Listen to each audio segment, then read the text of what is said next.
నమస్తే waves media Telugu. Rompicherla market yard వద్ద ఈరోజు మొక్కజొన్న పంట కొనుగోలు కేంద్రాలు ఏర్పాటు చేయాలని డిమాండ్ చేస్తూ రైతులు ధర్నా నిర్వహించారు.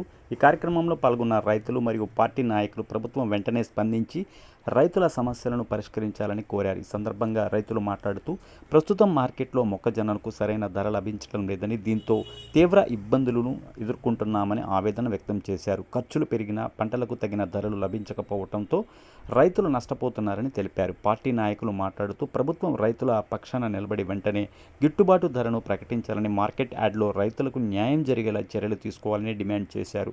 రైతుల సంక్షేమం కోసం ప్రభుత్వం తక్షణమే చర్యలు తీసుకోవాలని హెచ్చరించారు. ఈ ధర్నాలో వినుకొండ నియోజకవర్గ స్థానిక నాయకులు, రైతులు మరియు పార్టీ కార్యకర్తలు పెద్ద ఎత్తున పాల్గొన్నారు.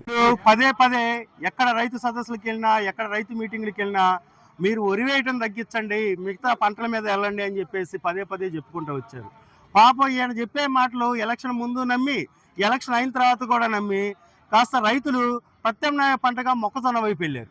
ఈ రోజున ఒక పల్నాడు ప్రాంతంలోనే 2 లక్షల ఎకరాల్లో కాస్త ఈ ముఖ్యమంత్రి గారు ఏదో చెప్తున్నారు, గిట్టుబాటు ధర వస్తుందేమో, ఇదైతే కాస్త మనకి కుటుంబాలు బాగుంటాయని చెప్పేసి ఆయన అబద్ధాల మాటలను మళ్ళీ నమ్మి మొక్కజొన్న వైపు వెళ్తే ఈరోజు ఆ మొక్కజొన్నకి కనీస మద్దతు ధర 2400 ప్రకటించింది మీరే. ఆ 2400లో ఎక్కడన్నా మొత్తం యావత్ రాష్ట్రంలోనే ఎక్కడన్నా ఒక్క టన్ అన్నా రైతు క్వింటా అన్నా రైతు దగ్గర నుంచి కొన్నారా అని ఈరోజు అడుగుతూ ఉన్నాను.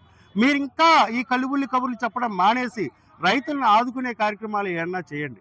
ఎందుకంటే మీ మాటలు నమ్మి ప్యాడీని వదిలేసి మొక్కజొన్న వైపు, ప్రత్యామ్నాయ పంటల వైపు వెళ్ళడానికి రైతులు మొగ్గు చూపితే ఈరోజు పూర్తిగా వాళ్ళ వెన్నువిరిచే కార్యక్రమం మీరు చేస్తున్నారు. కాబట్టి మీరు రైతులకు వెన్నుదన్నుగా నిలబడితేనే 4 కాలాల పాటు మన రాష్ట్రం అయినా మీ ప్రభుత్వం అయినా బాగుంటుంది. లేదంటే ఖచ్చితంగా మీకు ఈ 3 సంవత్సరాల్లోనే బుద్ధి చెబుతారు. ఇది గుర్తుపెట్టుకోవాలి. రైతులందరి పక్షాన కూడా వైఎస్ఆర్ కాంగ్రెస్ పార్టీ, జగన్మోహన్ రెడ్డి గారి ఆధ్వర్యంలో ఈ రోజున వినుకొండ నుంచి పెద్ద ఎత్తున బ్రహ్మనాయుడు గారి నాయకత్వంలో ఇక్కడ రైతులందరూ కూడా రావడం జరిగింది. రైతులందరికీ కూడా గిట్టుబాటు ధర కల్పించాలి.